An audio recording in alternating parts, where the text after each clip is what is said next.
chân dài mình đâu rét gì mơ sẽ mang cái con vắng nghe tìm chu su ta lung hết bay lên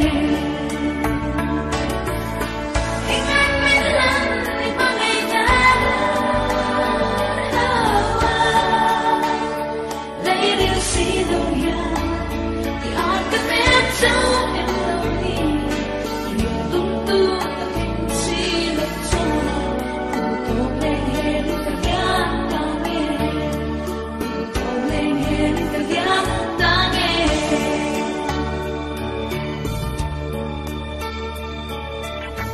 niềm tin tiếc thu tìm kiếm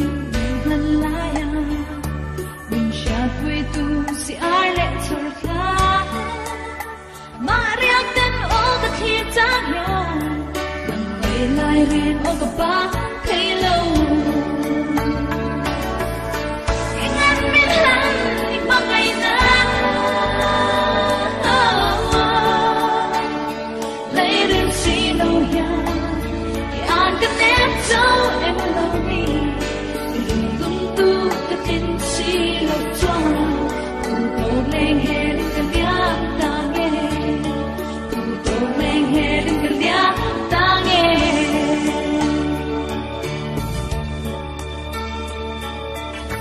suy lúc chiều cho nhìn lâu kia biết lâu là sân chân hu phong lệ tu choa